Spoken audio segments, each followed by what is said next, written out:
We are still on the struggle bus, but we're working on it.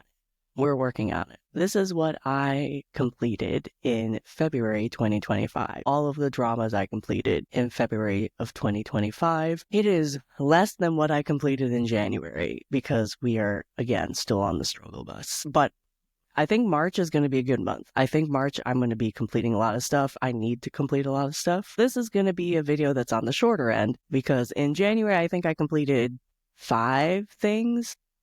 February I completed 3 things. Good things, but 3 things. I still wanted to make this video because even though I completed less things, what I completed I really, really enjoyed. And I think people would like to hear what I completed and have the mini reviews. And if you choose to watch the dramas that I loved, please let me know in the comments if you liked it, or if you go and watch it, come back to this video and tell me what you thought. If you guys have never been a part of this video, I basically talk about what I completed in the past month. I rate them, I give my little review on it, I say where I watched them, what country they're from. Mostly it's Asian dramas, so whatever Asian country they're from. And that's about it. I completed 3 dramas in February. The first one I'm going to talk about is the Trauma Code Heroes on Call. It's a Korean drama. I watched it on Netflix, and I rated this a 10 out of 10.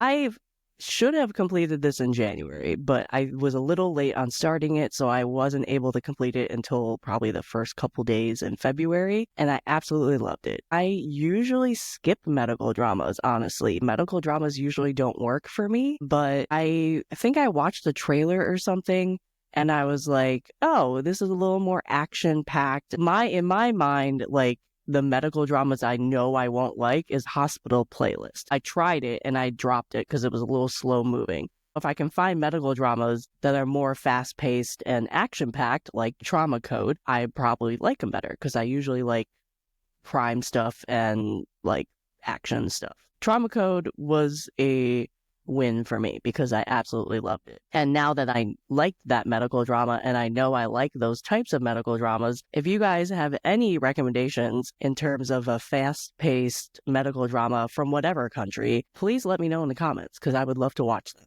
What did I like about Trauma Code? There really is nothing I disliked about it, really. It's a fantastic binge. It's really short. One of my favorite tropes is found family. I love found family. You get a lot of found family in this. I loved that Joo Ji-hoon's character just comes barreling into the hospital and just basically picks people and says, you're mine now, so we're gonna work together. I love that he saw potential in his team before they knew, and he advocated for them in his own way, and they progressed and learned and became somewhat of a trauma team by the end of the drama. And so I loved watching that progression as well, which contributed to the found family in a way. I love that you also got comedy. I'm very picky on my comedy. There's some things I love and some things I dislike when it comes to comedies. Joo Ji-hoon's character and basically the rest of the cast, I think, balanced out the comedy very well against all of the trauma stuff that was going on. So you got some serious cases, they could die, tension cases paired with this comedy. And I think it balanced out well where it alleviated some of the stress from the trauma cases, but it also wasn't too over the top where it was hard to deal with. If comedy gets too over the top, I don't like it. There was a good balance there. I thought that was really well done. It was funny. Joo Ji-hoon's character was a lot of fun. Also, his character in this reminded me of his character from Hyena. If you liked his character in this, you should check out Hyena, because this character reminded me of his character in Hyena a lot. Anyway, going back to Trauma Code. You become attached to these characters, whether they're the team, Joo Ji-hoon's team, or the rest of the hospital people who interact with this team every day. Like, not only are the trauma team people growing and evolving and becoming better doctors with their interactions of Joo Ji-hoon, but I also loved seeing the progression of the other hospital staff that had to deal with them day in, day out, and how they progressed and how some of them are still stupid and mean. I don't know if I can call them names on YouTube, but some of them obviously were the villains of the story. But I loved seeing the rest of the hospital staff also interact with them and progress as well. Now, the director or writer, somebody in the team of this drama said that if this drama did well, they would do a season 2 and season 3. And ratings wise and social media wise, it did very well. So I would love to see a season 2 or season 3 of this. It didn't end on a cliffhanger, so you can still watch it, and it doesn't have a cliffhanger ending or anything. It is a story within itself drama. So don't have that deter you from watching this because you think, oh my God, they're planning a season 2, season 3. You would still get a satisfying ending from season 1. They don't need a season 2. I would love a season 2 just because it was a lot of fun to watch and it's an easy binge. I will put a trigger warning on for this drama. If you can't handle surgery scenes or wound scenes, this might not be the drama for you because it is a Netflix production. It shows things. It's not like it's a network Korean drama where they might blur something out or not be as graphic. You see the surgeries. You see them cut. You see them pull things out. You see everything along with the wounds. They go to accident sites. They have people come through the doors of the ER with wounds, and you see all that. If you're squeamish or anything, just trigger warning for those stuff. It might be a negative for people. It wasn't really negative for me, but I don't think I'm really fazed by those type of stuff because I watch a lot of crime dramas. But either way, I highly recommend it. I rated this a 10 out of 10. I really did not dislike anything about it. If you want a further deep dive review of this, you can go to my video. I have a review of it on my channel. That's Trauma Code Heroes on Call, rating a 10 out of 10. It's on Netflix. The next one I'm going to talk about, and I completed in February, was a Korean drama called Unmasked. It's on Disney Plus and Hulu. I rated this an 8.5 out of 10. It's not a perfect drama, but it's still a lot of fun. I've seen better, though. I will say it is a crime drama. Because I said I watch a lot of crime dramas, I have a lot to compare to. This is another drama that it was unexpected for me because if you watch the trailer, it came off as a comedy. You thought it would be more comedic. And while it was in the beginning, I have to say, if you were considering watching this and you're like, oh, this is going to be a fun comedic crime drama, it is a dark crime drama. Yeah, it has comedy, maybe at the beginning, but the crimes that they talk about and show and solve in this show are unexpectedly dark. I was not anticipating how dark they go. And you have crimes, everything from SA to unaliving people to just horrible, horrible crimes that they talk about and show. Just FYI. Just saying, if you like crime dramas, I don't think you'll be fazed by this one. But if you are expecting a comedy, it has comedy, but it's still very, very dark crime material. Just FYI. The reason why I clicked play on this actually was the cast. Kim Hae-soo and Jung Sung-il are in it, and I love both of them, especially Kim Hae-soo. I've been watching her for years. What I was not expecting, because I was not expecting any romance in this, and you don't get romance in this. But, of course, with a crime drama with no romance, you get amazing chemistry. And Kim Hae-soo and Jung Sung-il have amazing chemistry in this drama. And I really wish they were in a romance drama together. I mean, I need Jung Sung-il in a mature romance drama already. Between this drama and The Glory, he needs a proper romance drama. Give the man a romance, because I have never seen him do a romance drama. I know there's multiple dramas that he has been in that I've never watched. If you guys know of a romance drama of his that I can watch, please let me know, because I need him in a romance. But they have amazing chemistry together, and there's no romance. So FYI, do not click play on this if you are expecting romance, because there's none. But speaking of chemistry, not only did they have chemistry, the whole cast did. The whole cast did very well together. They seemed to work very well together. That was a lot of fun too. I will say this drama seems to be a little chaotic and all over the place at the beginning, because they're kind of introducing everybody. You have comedy. I think it was trying to find its footing. It does find its footing, in my opinion, by the end. It kind of works itself out. The acting in this was quite superb, in my opinion, but really what stood out to me were the villains. The villains were amazing in this drama. Acting-wise, character-wise, they really stood out for me. And I love a good villain. I love a good villain in a crime drama. And so you got multiple villains in this one. And it was a lot of fun to watch them. Really was. The rest of the cast did well too, but I think I just attached to the villains a lot because they were a lot of fun to watch.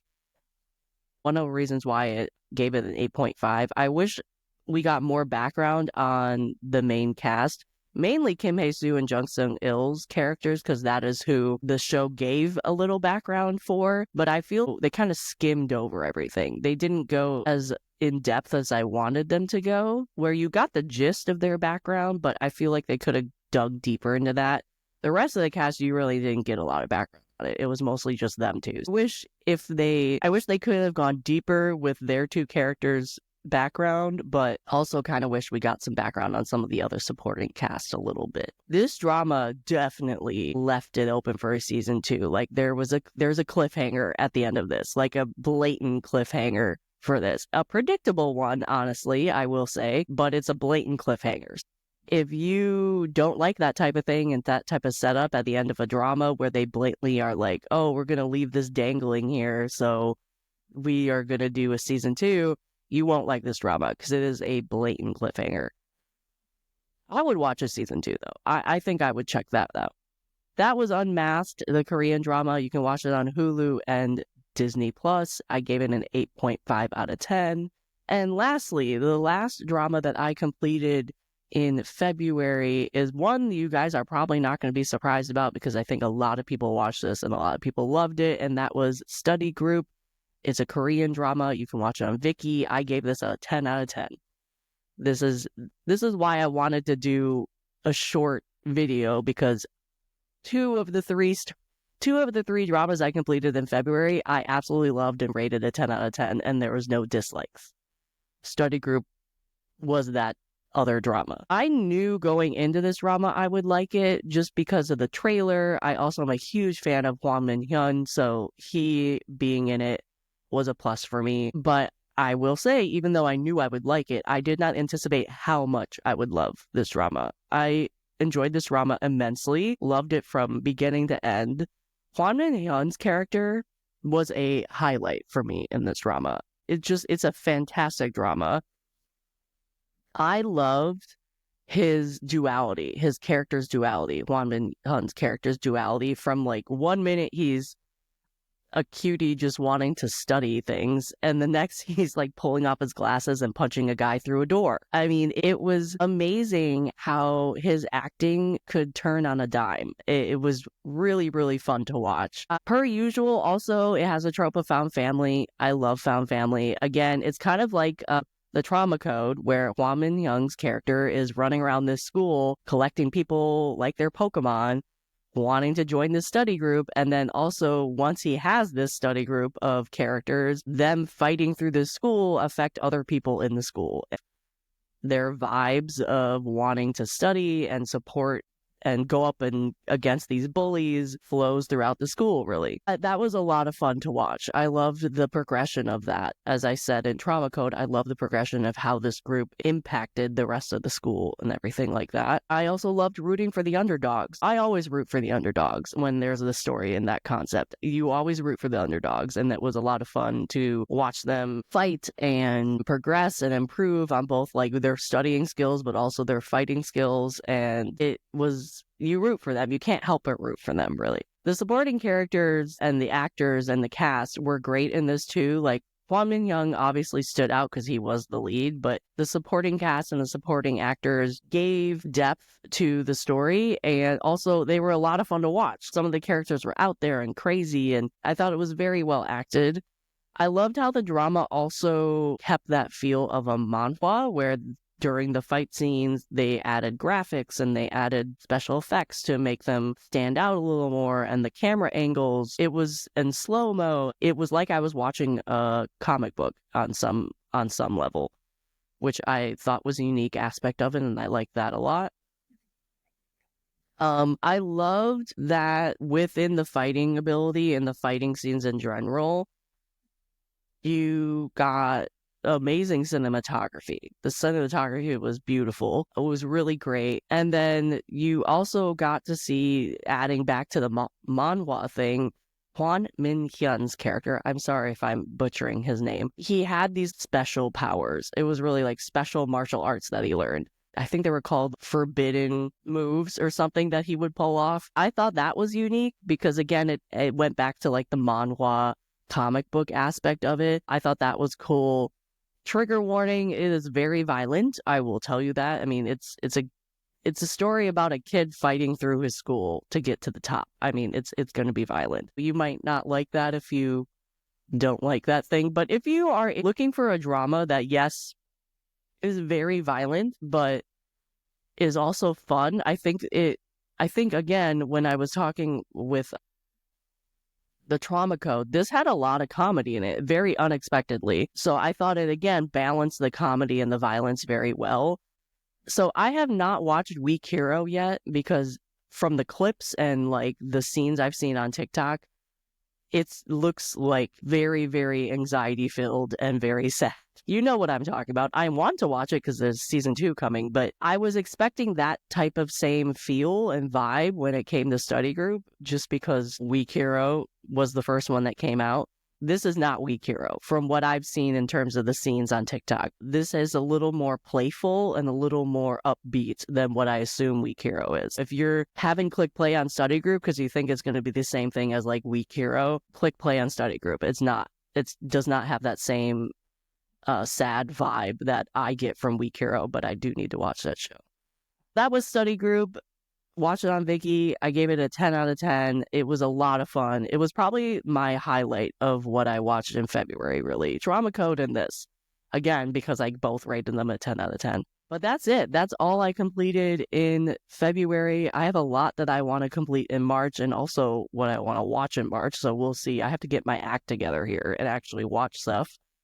But what did you complete in February? What did you like? What did you dislike? Any type of Asian drama. I mean, there's a ton of Chinese dramas I know that aired in February that I have not even watched or even clicked play on. So what did you enjoy? What did you complete? Let me know in the comments. And yeah, like, follow, subscribe if you want to hear more about my dramas and my thoughts on dramas. But write in the comments what you completed, because I would really like to know. Thank you for watching. Bye.